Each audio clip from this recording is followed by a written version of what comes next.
I felt like it happened like it does, like you see on television. We were pulled into a room and told to wait. And we were told, she's going to have a liver transplant. We're going to have to transfer you. We were so young. I think we're in shock. Scariest experience I've ever gone through before or since. My name is Colton Buck. My name is Beth Buck, and we are parents to Chloe Buck, who received a liver transplant in April of 2006.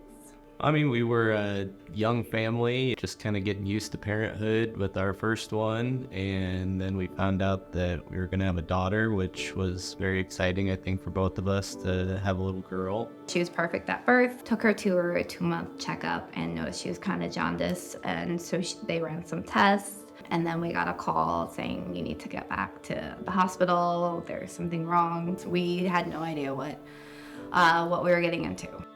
When you're told by the doctor that your daughter's organ is failing and if they don't replace it, then she's not going to make it, it kind of triggers something in you and I honestly, to this day, I feel like I don't remember a lot of it because it was such a blur. We were lucky enough to have family who stepped in and took care of our oldest. We kind of just lived at the hospital. In total, we were there for probably over 6 months. Surgery itself was really long. I think it was 8 hours. We were able to see her very shortly after she was done being transplanted, and her color was amazing. And then when she first opened her eyes, it was almost like she was a new person. We look at pictures of her when she was first born and then after transplant, and it looks like a different baby. I just feel like there's a part of her donor, like literally and figuratively, like in her and like living through her.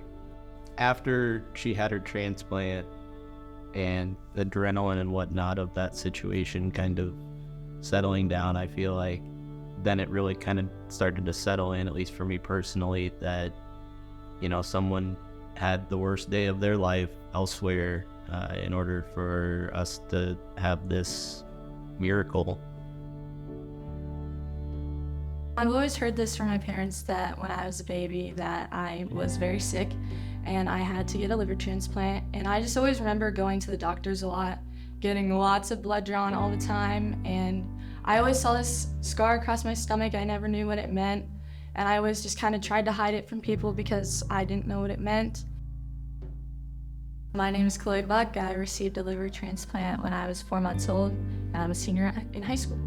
Throughout high school, I've been involved in student council, basketball, volleyball, track, National Honor Society. I'll be graduating in May of 2024. And after that, I'm going to head to Mount Mercy University in Cedar Rapids and play basketball. Since then, we have had no issues. She is healthy. Most people that have met her in school don't realize that she's had that. Even probably some of my coaches don't know that about me because it hasn't really shown in my life, but it is something that affects me, and I am still able to do all these things on the court and off the court. Knowing that she was a recipient was surprising to me. I would have never known that, knowing her, and I think there's quite a few people in the school that don't know that about her. You would never know what she went through if she didn't tell you about it, and Chloe won't tell you about it. Yeah, ever since I was younger, I've always had a passion for sports, and my parents have always kind of pushed me to put myself out there and participate in those activities, and I just found that basketball has really connected with me, and I just found that it was a way that I could enjoy myself and also stay active. We were worried about her going to preschool and kind of how we're going to do this. Should we homeschool her?